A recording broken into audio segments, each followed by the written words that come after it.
Parfait, mais merci beaucoup Isabelle. Merci Marie-Claude aussi. Puis, comme on discutait un peu avant de partir, Marie-Claude puis Isabelle, je dis, si vous avez des questions, n'hésitez pas à tout moment. Vous n'allez pas me déranger du tout. Justement, ça va créer encore plus de momentum. On va pouvoir répondre à vos questions. Donc, n'hésitez pas. Je vais partir tout de suite.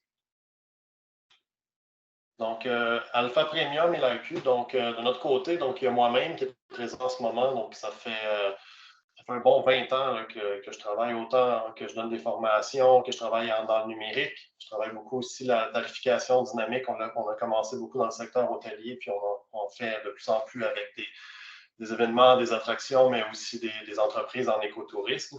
Au niveau des accompagnements, il y a plusieurs entreprises avec lesquelles j'ai déjà travaillé.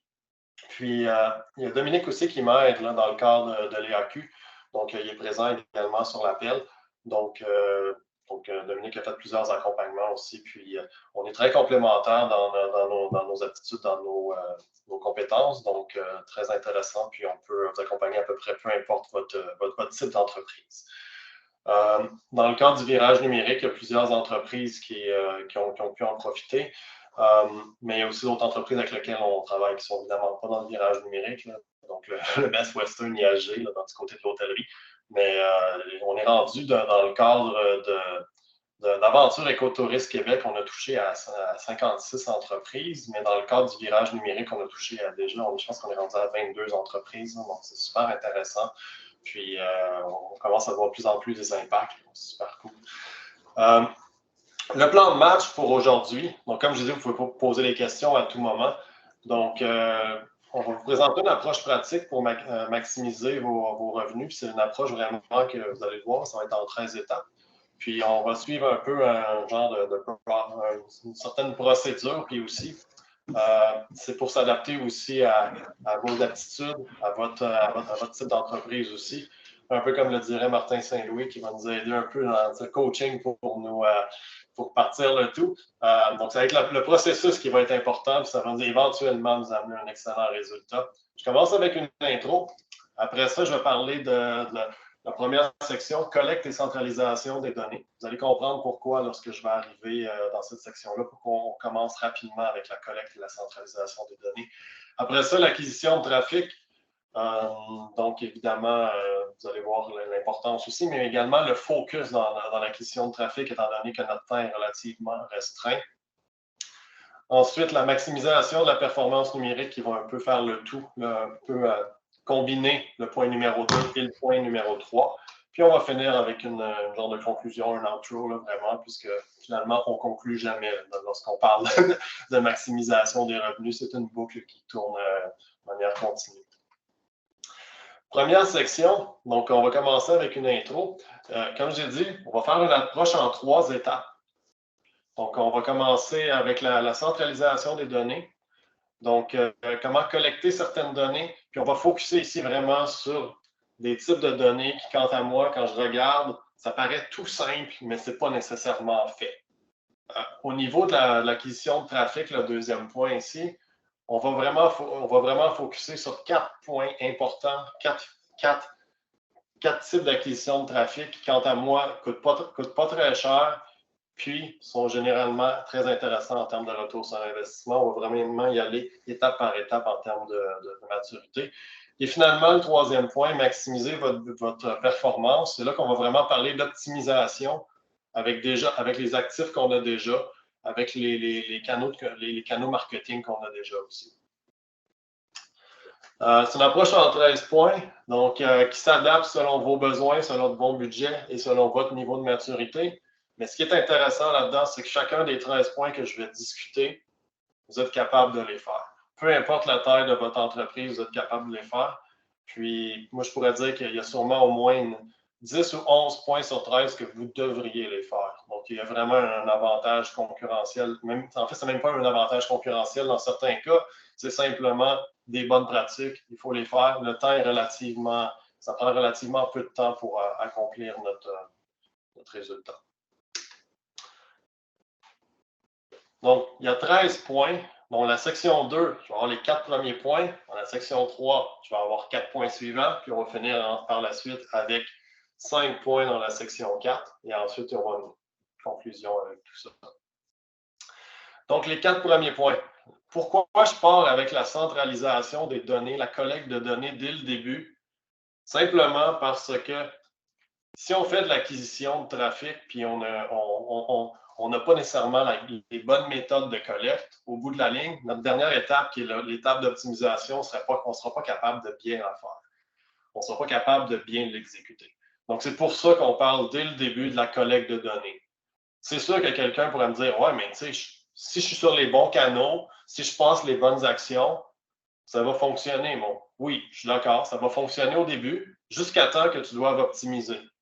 Le moment où tu dois optimiser, puis tu dois savoir ce qui fonctionne, ce qui ne fonctionne pas, dans la mesure où le marché y est changeant. Donc, ça va être difficile à ce moment-là de dire, oui, c'est une bonne action qui a été prise, mais c'est difficile à mesurer. Donc, c'est pour ça qu'on part très rapidement de la mesure. Et le premier point, qui est un point qui est d'actualité encore, qui est important, c'est connecter votre système de réservation à Google Analytics 4. Peu importe votre système de réservation, peu importe votre industrie, peu importe ce que vous faites, votre système de réservation, il se connecte avec Google Analytics 4. Ce qui arrive comme entreprise, c'est que vous avez votre site et vous avez le système de réservation qui est sur un autre site. Les deux sont sur des sites différents. Donc, avec Google Analytics, ce qu'on appelle ça, c'est qu'on va se retrouver avec un cross-domain. Donc, vous allez devoir vous assurer que lorsque quelqu'un se connecte sur votre site, on soit capable de retracer cette même personne lorsqu'elle est rendue dans le système de réservation. Et de cette façon-là, on va être capable, dans Google Analytics 4, d'avoir des dollars, mais de façon encore plus importante, on va savoir chaque dollar est associé à quel canal, quel canal marketing. Lorsque vous avez un site qui est lorsque vous avez un site, puis tout se passe à l'intérieur du même site, c'est plus facile, mais comme au niveau des systèmes de réservation, à peu près 95% des cas, le système de réservation est hébergé du côté de l'entreprise qui offre le système de réservation. C'est important d'avoir cette passerelle-là.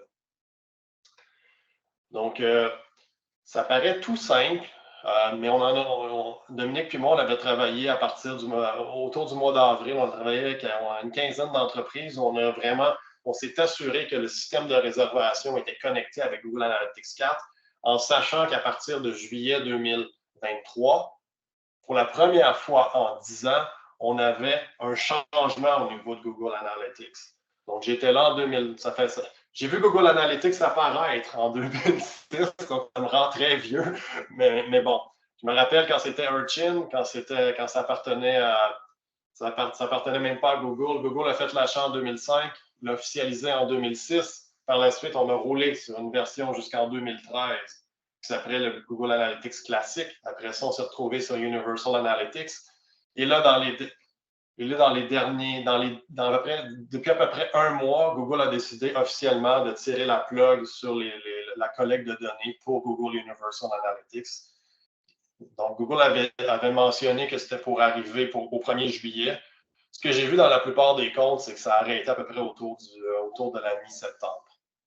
Autour de la mi-septembre. Et entre-temps, il fallait installer notre Google Analytics 4. Si ce n'est pas déjà fait, vous pouvez encore l'installer de toute façon. Contrairement à 2013, où il n'y avait pas nécessairement de façon facile de la part de Google pour transférer d'un à l'autre, là, ce que Google a fait, c'est qu'il a migré automatiquement certains joueurs qui n'avaient pas migré de Universal à la version Google Analytics 4. Pourquoi je parle avec ça? Parce que c'est super important, parce que de manière très globale, ça vous permet simplement de dire, OK, voici le trafic qui vient du trafic qui vient simplement des moteurs de recherche. Voici le trafic qui vient du direct. Voici le trafic qui vient aussi du paid, de tout ce qui est payant, tout ce qui est social paid, puis des courriels aussi. Ici, je donne un exemple. L'exemple que je donne ici, qui est quand même assez important, c'est qu'on voit ici que pour ce site-là, que je ne mentionnerai pas, donc on peut voir qu'il y a des dollars dans Google Analytics qui sont associés à chacun des canaux. Donc, on peut savoir combien chaque canal, dans le fond, va contribuer en termes de dollars. Après ça, on peut avoir un coût associé à chaque canal, puis par la suite, on serait capable de calculer une rentabilité. Il y a deux choses qu'il faut que soit faites. Premièrement, il faut que le module qu'on appelle le module de commerce électronique soit activé dans Google Analytics 4. Et deuxièmement, il faut que la passerelle soit faite entre votre site et également votre système de réservation. Généralement, à l'intérieur du système de réservation, il y a une façon de faire le lien entre les deux. Et on vous demande votre compte Google Analytics 4 pour être capable de faire le lien entre les deux. Inquiétez-vous pas, ça ne va pas être technique comme ça tout le long de la présentation. Je fais exprès de partir avec ce point-là qui est un peu, disons, massu, parce que c'est assez important. C'est très, très important parce que tout le reste un peu est vraiment lié à ce point-là, donc la connectivité. Après ça, encore quelque chose ça fait longtemps que ça existe, ce qu'on appelle les UTM. Le U dans UTM, ça vient pour Urchin, qui est l'ancien nom de Google Analytics. Donc, ça date de, je pense, 98 à peu près, là, donc quand Urchin a été créé. Et on traîne encore la notion de lien dédié depuis ce temps-là. Donc, c'est quoi un lien dédié? C'est des paramètres qu'on va ajouter à un URL. Et en ajoutant ces paramètres-là, on va parler automatiquement le langage de Google Analytics. Donc, et ce qui est intéressant, c'est que ce lien dédié-là, vous pouvez le mettre à peu près partout. Vous pouvez même le cacher derrière un code QR. Si vous avez quelque chose si vous avez une affiche, vous pouvez le cacher derrière un code QR. Vous pouvez aussi, vous faites une campagne sur Facebook, vous pouvez faire vous pouvez le cacher derrière la campagne. Faites quelque chose sur le réseau X, vous pouvez le faire aussi. Même chose sur TikTok, même chose sur n'importe quel réseau social. Vous décidez, vous voulez parler avec vous parlez avec un blogueur qui va référencer à votre site. Vous pouvez demander à ce blogueur-là de mettre exactement votre lien dédié aussi.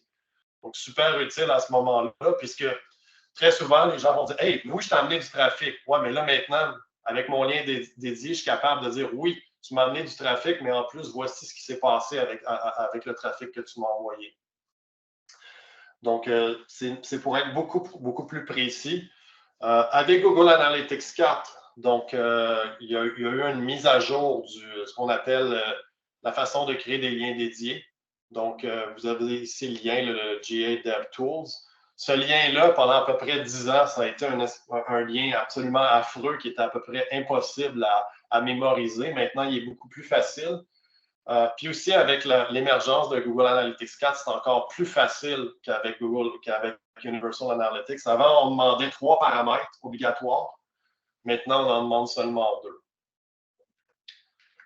Au niveau des paramètres, vous les voyez ici. Vous avez l'UTM source, vous avez l'UTM médium et vous avez l'UTM campagne. Avant, on demandait l'UTM campagne, qui était obligatoire. Maintenant, il n'est plus obligatoire, mais on le suggère quand même au niveau des liens dédiés. Si vous avez de la misère à me suivre, n'hésitez pas aussi à poser des questions au niveau des UTM. C'est vraiment quelque chose qui, autant est à la base, autant c'est comme une structure qui est super importante de maîtriser. Autre point, Google Profil d'entreprise. Ce qu'à peu près tout le monde appelle Google Mon Entreprise. Puis malheureusement, moi-même, j'appelle encore Google Mon Entreprise. Ça s'appelle Google Profil d'entreprise depuis pratiquement 1 an. Ça s'est fait un peu par la bande, donc le changement de nom. En anglais, Google Business Profile, ça s'appelait Google My Business. Donc, à l'intérieur de Google Profil d'entreprise, on vous demande votre site web.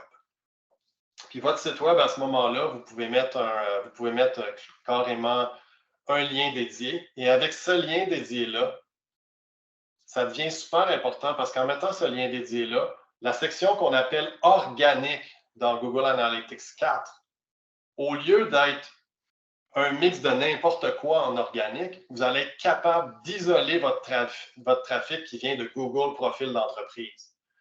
Pour certaines entreprises, ils disent hey, « Oui, mon SEO va super bien. Regardez mon référencement organique, ça va bien. » Là, on se rend compte finalement que lorsqu'on met un lien dédié pour Google Profil d'entreprise, On se dit, ça se peut, tu sais quoi, c'est vraiment ta page Google Profil d'entreprise qui va super bien.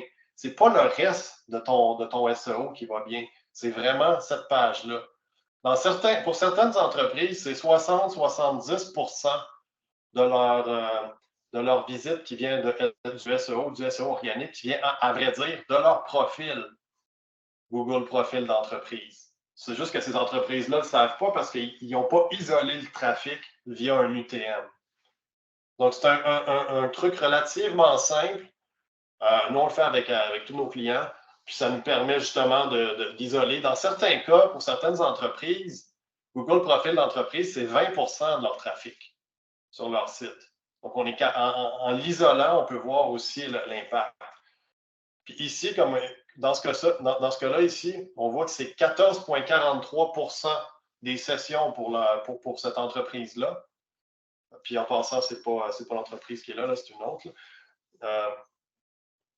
Mais on peut voir aussi, en termes de revenus, ça peut être 13,4%. Ici, c'était 13,43%. Fait que c'était quand même intéressant. Puis contrairement au reste du trafic qui vient d'organique, mais généralement, le trafic qui vient de Google Mon Entreprise, il y a un meilleur taux de conversion. Donc, c'est pour ça que c'est encore plus important de l'isoler.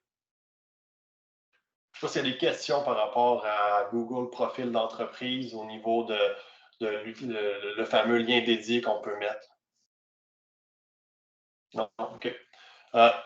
Sinon avant, on voyait beaucoup plus le site web. Maintenant, il est vraiment caché sous l'onglet website. Là. Donc, les gens, généralement, la plupart des gens, en passant aussi, qui vont sur Google Profil d'entreprise, ils vont y aller via mobile. Donc, la plupart des personnes, donc c'est facile, ils cliquent website. Même chose au niveau du call, ils cliquent call. Puis, ce que j'ai mentionné ici, ça pourrait s'appliquer aussi au click to call. Donc, vous pourriez avoir des numéros dédiés qui seraient reliés purement à votre Google Profil d'entreprise aussi. Ce serait quelque chose qui serait possible. On voyait beaucoup ça il y a à peu près une dizaine d'années. Maintenant, on le voit de moins en moins. Connecter vos données ensemble. Il y a tellement de façons de connecter ces données ensemble. Ça peut être fait de manière très simple, comme ça peut être fait de manière beaucoup plus complexe, tout dépendant de la complexité du type de données qu'une entreprise a. J'ai fait dernièrement plusieurs séances d'automatisation avec des entreprises. Ce que je me rendais compte, c'est qu'au début, les gens ils disent « Ah, oh, j'ai juste 2 systèmes. » Puis après ça, ils disent « Ah, finalement, j'ai tel autre système. Finalement, j'ai tel autre système. Ah, finalement, tu sais quoi, on a 2 entreprises. Ah, je ne t'avais pas dit, JF, finalement, on est 3 entreprises. Là-dedans, il y a 2 OBNL, une entreprise à but lucratif. Puis là, finalement, on voit ça, puis là, on dit OK, finalement, il y a un certain niveau de complexité au niveau de la collecte de données. Mais si on veut simplifier au maximum la collecte de données pour à peu près n'importe quelle entreprise, on pourrait dire que vous avez 3 types de données au niveau marketing. Vous avez la donnée qui vient de votre système de réservation. C'est généralement celle qui est la plus près de votre donnée comptable. Vous avez votre donnée qui vient de Google Analytics, qui est généralement un peu trop agrégée, malheureusement. Puis vous avez la donnée aussi qui vient de votre infolettre. Donc, vous avez ces 3 types de données-là. Pour chacun des types de données, on est capable de faire les liens entre un système et un autre. Donc, généralement, on va être capable de dire, OK, une personne qui a fait une transaction, on va être capable de savoir via le système de réservation, oui, c'est la même personne que via Google Analytics. On va être capable généralement, avec le Transaction ID, d'être capable d'isoler la session puis isoler la personne aussi. Au niveau du système de réservation, on va avoir évidemment une adresse courriel qui est dans le fond la même chose qu'au niveau des infolettes. Donc, vous avez encore une adresse courriel à l'infolette, une adresse courriel au système de réservation. On va être capable de faire un match entre les deux et on va être capable de se créer une base de données. En passant, ici, ERD, c'est Entity Relationship Diagram, mais de manière très simple, vous pouvez, à la base, via un fichier Excel, via un Google Sheets, on est capable de sortir de la donnée, de copier dans une table, après ça, mettre une autre table à côté, puis une troisième table, puis après ça, on serait capable de créer une 4e table, puis avec cette table-là, on ferait les liens entre chacune des tables. Donc ça, c'est vraiment à la base, on est capable de faire ça. Après ça, on peut aller vraiment plus complexe, on peut aller avec des systèmes plus complexes, mais à la base, à peu près n'importe quelle entreprise est capable de faire ça, peu importe la taille de l'entreprise. Puis ça, c'est possible parce que la plupart des systèmes de réservation, vous avez toujours une façon d'extraire la donnée. Donc, ça va être généralement des fichiers CSV ou des XLSX. Si vous êtes vraiment malchanceux, vous allez avoir un système de réservation qui ne vous le permettra pas. Vous allez juste faire des copier-coller. Si vous êtes vraiment, vraiment malchanceux dans votre extraction, on va vous donner des fichiers en format bizarre comme des JSON.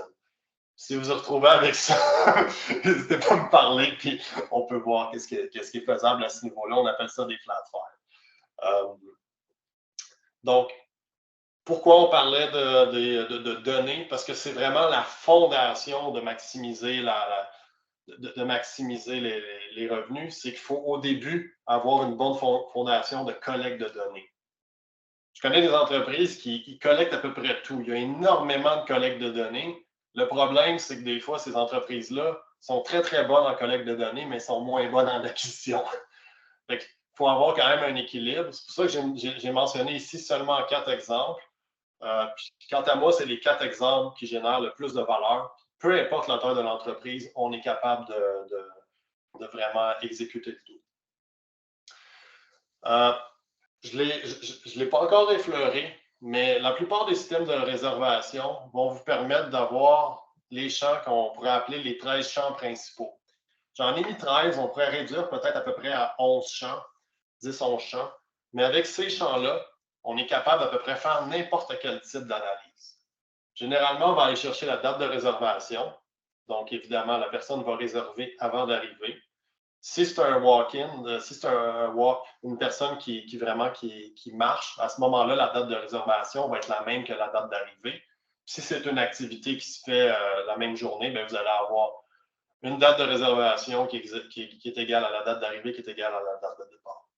Mais dans plusieurs cas, vous allez avoir une date de surtout avec le fait que à peu près tout le monde maintenant a un système de réservation, vous allez vous retrouver avec des dates de réservation qui sont avant les dates d'arrivée. Puis à ce moment-là, vous allez être capable de dire, ah, vous savez, pour telle journée, ce qu'on appelle le temps de délai, le lead time, vous avez tel pourcentage de personnes qui ont réservé tel nombre de jours avant, mettons 25 jours avant leur arrivée. Puis vous pouvez même faire des comparaisons avec l'année précédente pour la même journée équivalente. Vous dites, hey, l'an passé, à pareil moment, 25 jours d'avance, on avait voici ce nombre de réservations-là. On avait également ce nombre de dollars-là de prix d'avance. Avec toute cette information-là, on est capable vraiment de faire des analyses relativement complexes, comme des analyses vraiment simples qui peuvent nous aider aussi. Donc, on est capable d'isoler chacun des jours, puis également de voir, hey, est-ce que la vélocité pour des jours dans le futur, est-ce qu'on est à une bonne vélocité ou on a une mauvaise vélocité? Donc, c'est ça qui est intéressant. Prénom, nom, c'est pour faire. Il y a plein de choses qui peuvent être faites. Les codes postaux, je sais qu'ils sont souvent demandés parce qu'on vous demande, hey, votre clientèle, elle vient de quel coin du Québec? Est-ce qu'elle vient de l'extérieur? Et ainsi de suite. Donc, c'est pour ça que c'est intéressant. Puis sinon, bien, unité réservée, type de produit, puis le revenu, mais c'est vraiment pour être capable d'isoler vos clients les plus rentables, puis finalement, puis faire plusieurs croisements potentiels. Donc, on peut vraiment aller super loin avec tous ces champs-là. Donc, on pourrait pratiquement bâtir un système complet, mais on peut aussi faire des analyses relativement de base. Mais généralement, la plupart des systèmes vont vous permettre d'avoir ces 13 données-là. Maturité en collecte de données, donc c'est ce qu'on vient de parler. Le premier point, connecter votre système de réservation à Google Analytics 4. Deuxième point, créer des liens dédiés, des UTM. Troisième point, créer un lien dédié pour Google Profil d'entreprise, donc un cas spécifique des liens dédiés qui, quant à moi, nous permet d'isoler vraiment généralement au moins 10 de votre trafic. Et pour terminer, bien, connecter vos données ensemble. Ça, c'est le point le plus complexe au niveau de la maturité, puis on peut aller excessivement en profondeur au niveau une fois qu'on connecte nos systèmes ensemble. J'arrive avec un peu le cœur de la présentation, les 4 points importants d'acquisition de trafic. Vous allez voir que les mots que je vais employer sont relativement simples.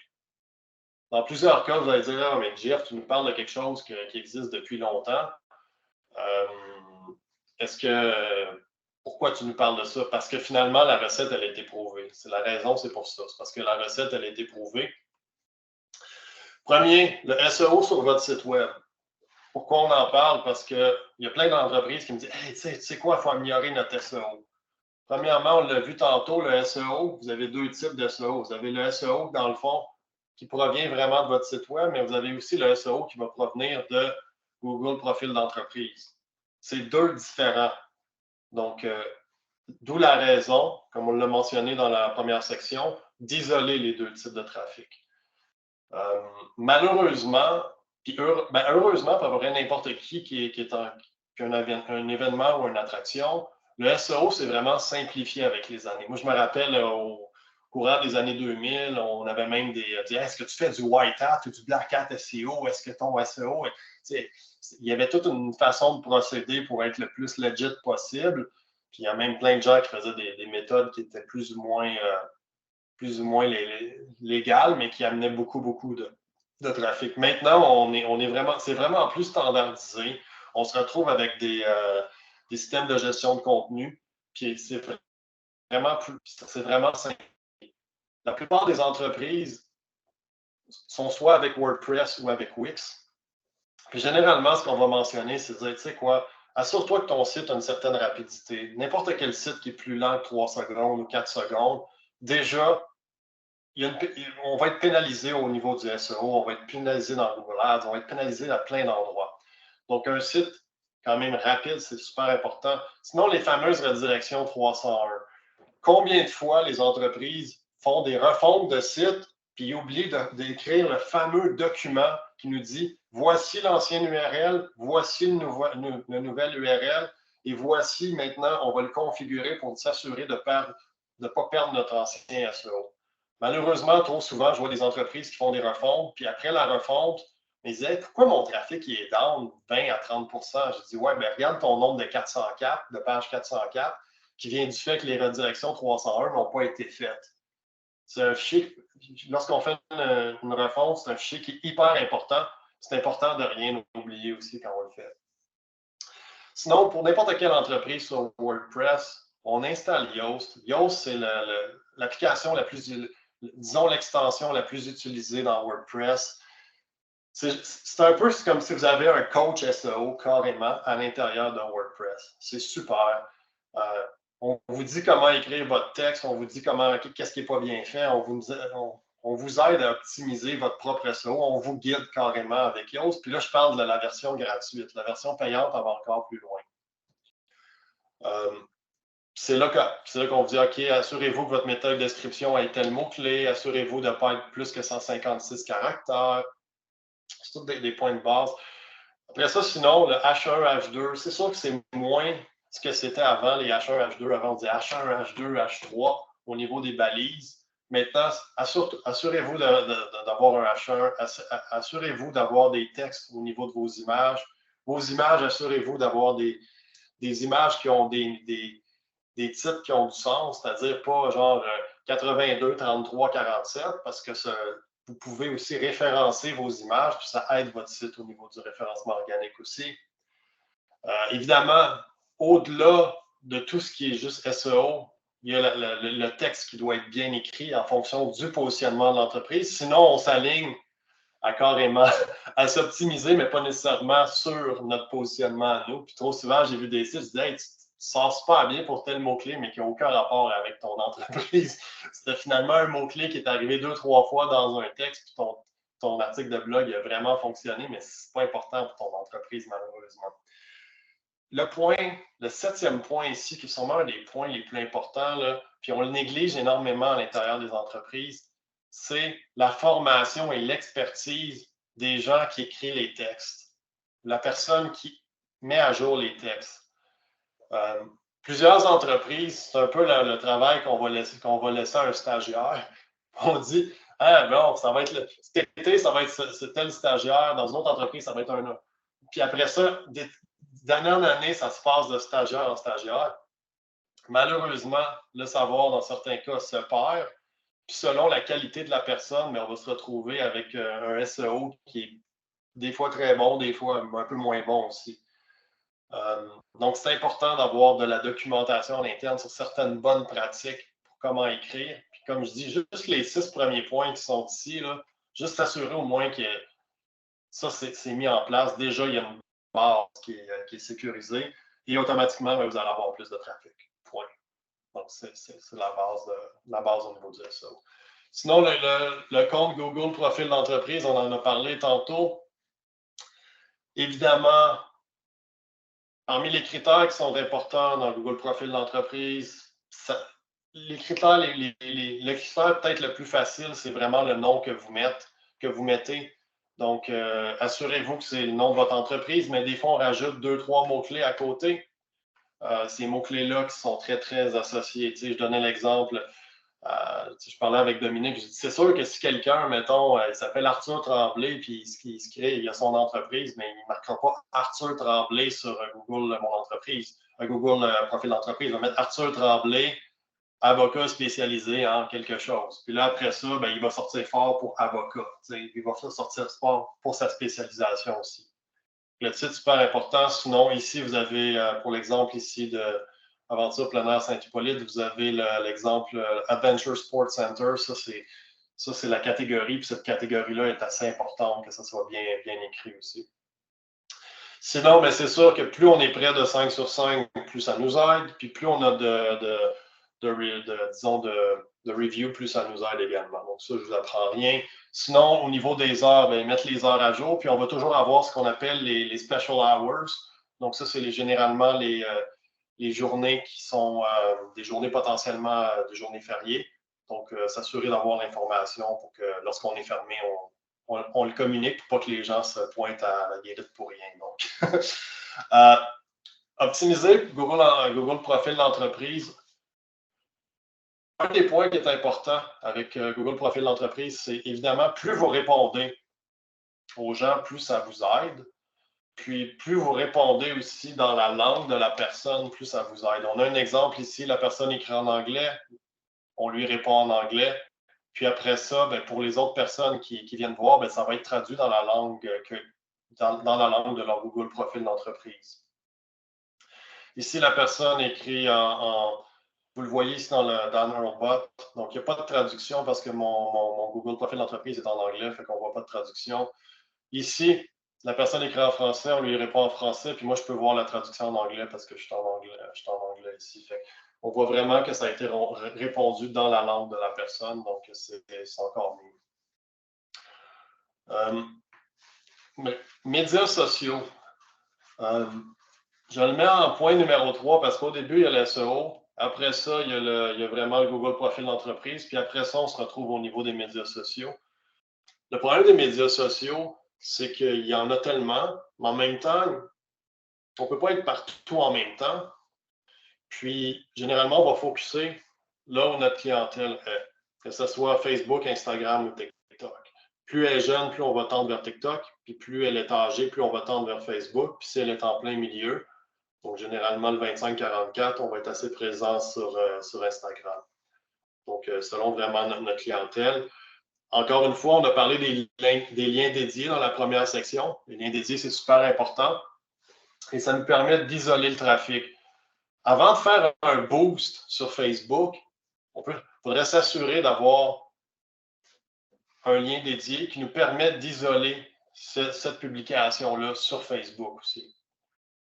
Trop souvent, malheureusement, les gens ne les isolent pas. Puis ce qui arrive, c'est qu'on dit, ben, on sait qu'est-ce que Facebook t'a rapporté, mais on ne sait pas nécessairement laquelle des publications a vraiment fonctionné versus les autres.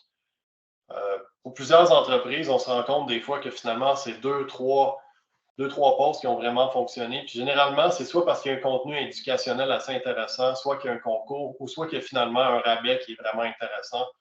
Puis, au bout du compte, ben, ça fait qu'il y a plus d'interaction.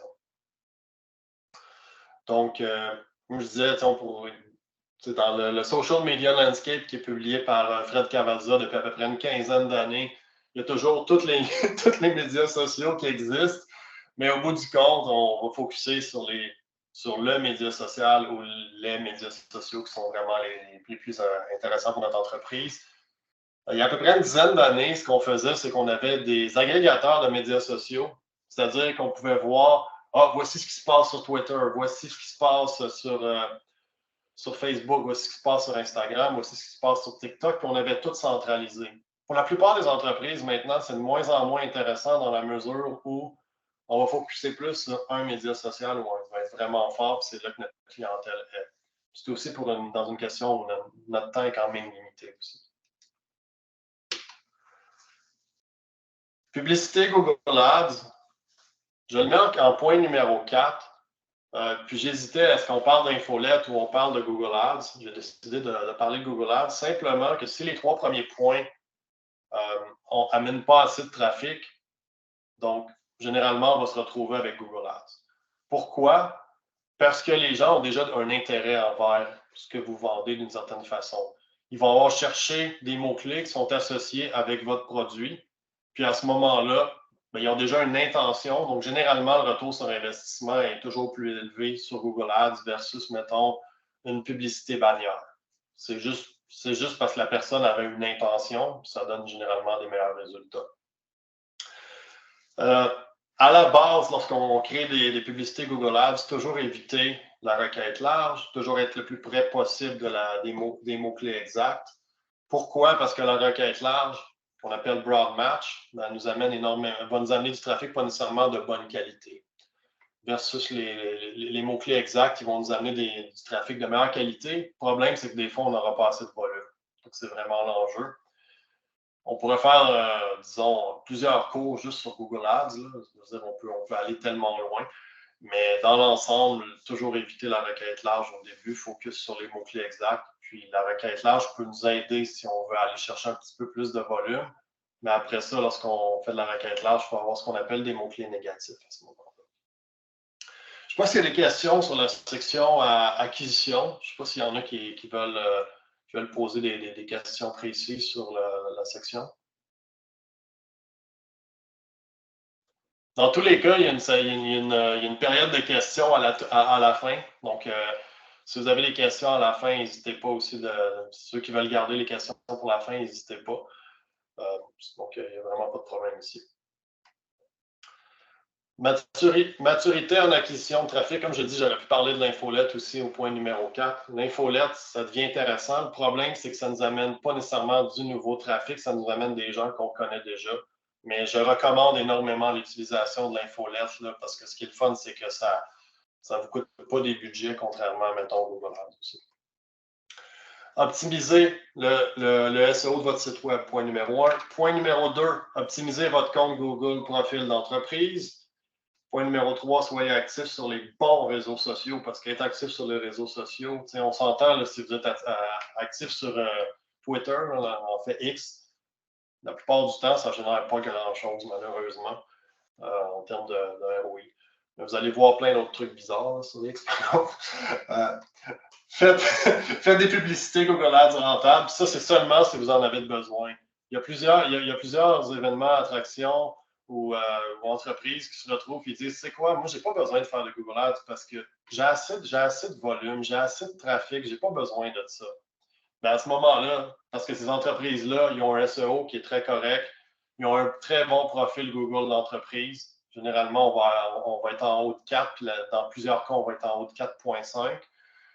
Puis on va avoir au moins 100, 200 reviews.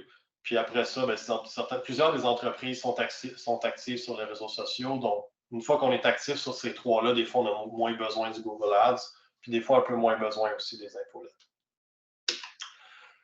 Ça m'amène à la section 4 où j'avais gardé 5 points. Donc, les deux premières sections, ils ont 4 points. Et la section numéro 4, j'ai gardé 5 points. Parce que je me dis, il y a peut-être des choses intéressantes que plusieurs ont dit, ah, ben c'est intéressant, on pourrait le faire, on a les données, mais on ne le fait pas. Puis peut-être que si on le ferait, on prendrait certaines décisions différemment. Le premier, c'est sûr qu'il existe tellement de formations où on parle de KPI, et puis au bout du compte, je suis loin d'être le premier, puis il y a même des formations complètes des KPI. Juste de mon côté, j'ai l'impression que ça fait 15 ans que je suis des formations sur les KPI. Mais ici, je mentionne certains KPI qu'on appelle des indicateurs de performance, qu'on a tendance un peu à oublier ou qui sont vraiment au cœur de l'entreprise. Le fameux revenu par employé. Le fameux chiffre que les entreprises aiment souvent dire on a tel nombre d'employés plutôt que dire finalement on a tel revenu par employé. Donc, c'est généralement un indice de rentabilité. Profit par employé. Dans certaines entreprises, on dit ah, ben, on a beaucoup d'employés, mais ce n'est pas très rentable. Finalement, on aurait peut-être dû en embaucher un peu moins. Puis dans certains cas, on aurait pu automatiser un peu plus. Donc, c'est un équilibre à aller chercher ici, surtout avec la pénurie de main-d'œuvre. Le fameux CAC, le Customer Acquisition Cost, combien ça vous coûte d'aller chercher des nouveaux clients? Combien ça vous coûte d'aller chercher plutôt des personnes qui vont au niveau des attractions? Donc, toujours un point important. Sinon, j'ai mis deux métriques ici qui s'appliquent un peu moins, mais je voulais vraiment partager ces deux KPI-là qui viennent vraiment plus du milieu de la restauration, où on essaie vraiment de maximiser combien de dollars on fait au pied carré à l'heure, carrément. C'est sûr que la personne qui arrive dans mettons, un petit café, qui commande un café puis qui reste sur le bord de la fenêtre, qui est un des beaux spots, pendant à peu près 6 heures, puis elle a pris seulement un café, peut-être qu'elle a pris la place de 5 autres personnes pendant les 5 heures supplémentaires qu'elle a pris après avoir pris son café. Ça a été mis de l'avant énormément. Là. La pandémie a vraiment frappé le secteur, mais ça s'applique un peu à n'importe quelle attraction aussi. On pourrait dire combien on fait de revenus par heure d'ouverture. Est-ce qu'on aurait dû être ouvert plus longtemps? Est-ce qu'on aurait dû ouvert un peu moins longtemps? Puis après ça, au-delà des revenus, il y a également la profitabilité donc, associée à ça. Je vais avoir dans à peu près, je vais avoir aussi un autre exemple qui est relié à ces KPI-là bientôt. On a mentionné au début le fameux, l'importance de collecter la donnée. Pourquoi c'est si important de collecter la donnée puis dans notre système de réservation? Pourquoi? Parce qu'on est capable par la suite de vraiment dire voici ce qui a fonctionné, voici ce qui n'a pas fonctionné, et voici ce qu'on arrête de faire, et voici là où on met un peu plus de budget aussi. Ça, c'est un vieux tableau que je traîne depuis quand même des années. Ce type de format-là, mais vous pouvez avoir un tableau vraiment équivalent dans Google Data Studio. Donc, vous pouvez avoir dans Looker Studio. Donc, vous pouvez avoir un tableau vraiment équivalent dans Looker Studio qui vient avec Google Analytics 4 gratuitement. Vous pouvez en créer un puis dire vraiment, hey, voici combien de revenus qui sont associés avec telle source. Puis à un moment donné, quand vous vous rendez compte qu'une source vous n'amène pas tant de revenus que ça versus les coûts associés à cette source-là, à ce moment-là, vous décidez de soit couper la source ou soit mettre beaucoup moins d'argent dans la source.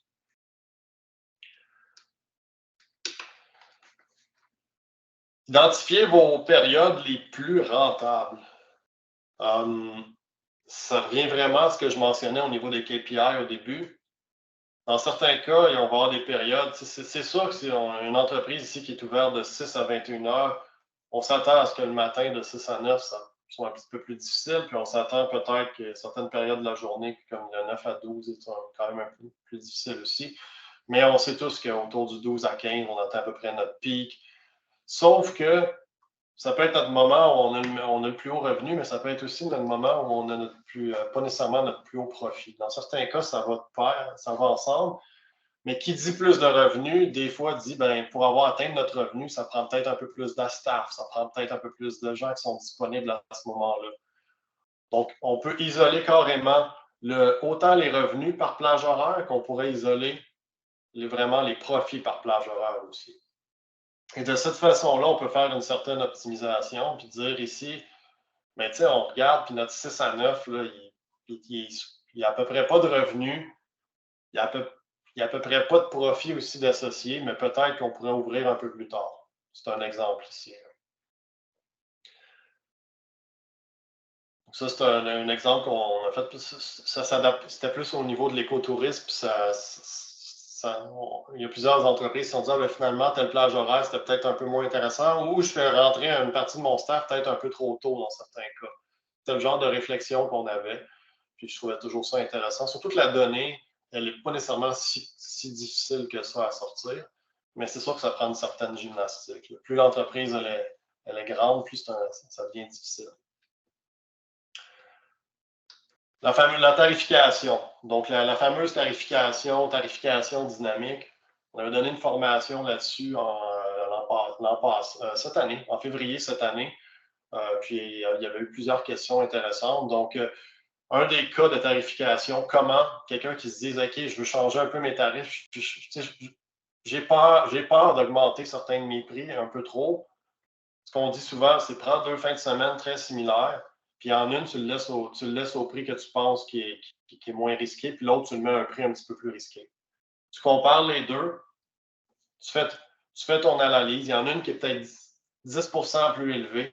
Après ça, on fait notre analyse, puis on regarde, OK, la deuxième fin de semaine, est-ce que finalement elle a amené plus que l'autre ou elle a amené un revenu similaire? Si vous vous trouvez avec un revenu avec un revenu plus élevé, à ce moment-là, vous pouvez vous rendre compte que ça valait la peine de faire l'augmentation. Si votre revenu est plus faible, à ce moment-là, ça voulait dire que ça ne valait pas la peine de le faire. Puis si votre revenu est relativement stable, ça veut dire que ça n'a aucun impact. Puis si ça n'a aucun impact, ça peut généralement dire que vous pouvez l'augmenter aussi. Donc, c'est une façon un peu de minimiser votre risque si vous avez peur d'augmenter vos prix un peu trop rapidement. C'est un peu ce qui se passe dans l'hôtellerie, également dans tout ce qui est voyage, où on va jouer avec la tarification dynamique. On va prendre certains risques, puis après ça, on va apprendre de ce risque-là. Puis c'est tout avec le concept d'élasticité prix, finalement.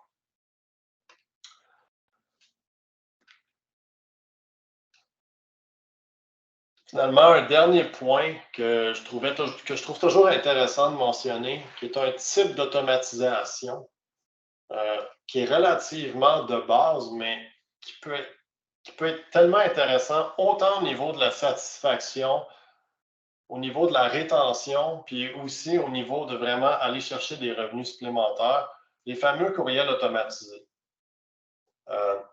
Des suites, des séquences d'envoi de courriels qui se font de manière automatique.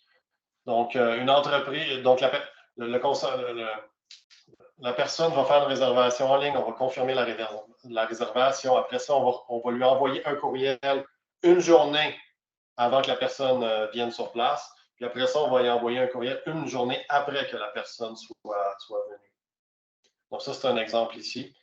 Sinon, même chose lorsque la personne s'inscrit à l'infolette. Donc, on confirme l'inscription. Après ça, un courriel informatif. Puis finalement, si la personne n'est pas assez active, ce qui arrive souvent, on va lui dire, ben, tu sais, regarde, on existe. Selon la loi 25, on a le droit de te contacter, puis regarde, on existe. Donc, d'autres exemples ici qui sont un peu plus poussés au niveau de lorsque les gens abandonnent dans le processus d'achat, mais ça, c'est beaucoup plus complexe à configurer au niveau du système de réservation la plupart du temps. C'est un lien entre le système de réservation et Google Analytics 4.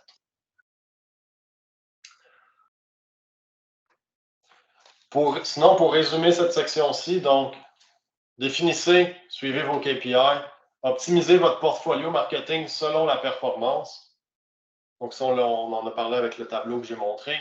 Sinon, identifiez vos périodes les plus rentables, que ce soit en termes de revenus, au début en termes de revenus, puis après ça également en termes de profit. Au bout du compte, c'est le bottom line, les profits qui vont compter. Faites des tests avec votre tarification. Comme ça ne sert à rien d'aller compliquer. On peut faire des tests de manière simple, avec relativement peu d'impact négatif si ça ne fonctionne pas. Et finalement, configurer des séquences d'envoi de courriel. Donc, on peut en configurer plusieurs. Puis, ce qui est intéressant, c'est qu'une fois que c'est bien fait, ben, ça se fait automatiquement, puis ça ne demande pas d'intervention humaine. Donc, ça, c'est super intéressant. Donc, on arrive déjà un peu à la conclusion. Donc, déjà un peu à la fin. Donc, pour ceux qui ont des questions, c'est un bon moment là, pour embarquer avec les questions. Mais je vais vous faire une synthèse de tout ce qu'on a discuté. Ça, c'est vraiment la slide où on résume le tout. On a parlé de collecte, d'acquisition et de maximisation. Au niveau de la collecte, j'ai passé au moins 10 minutes à vous parler de l'importance de connecter votre système de réservation à GA4 pour avoir votre donnée dans GA4, votre donnée vraiment qui va vous dire, ben, voici combien de dollars sont associés à telle source et être capable de faire une attribution.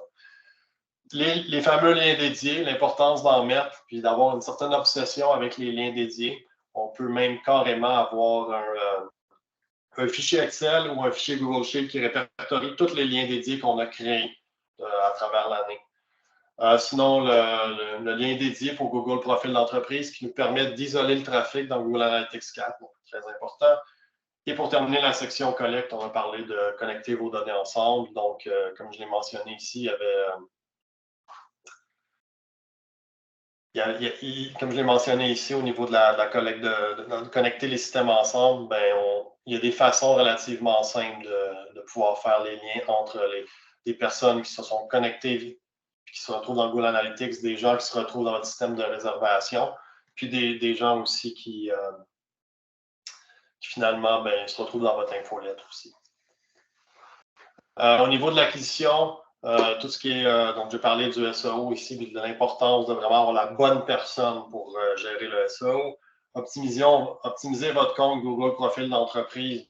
On pourrait en faire un 3 heures facile là-dessus, mais on en a parlé pendant 5-10 minutes ici. Donc, il y a certains points importants au niveau de Google Profil d'entreprise. Soit actif sur les bons réseaux sociaux, l'importance d'être fort sur au moins un réseau social qui est associé à notre clientèle.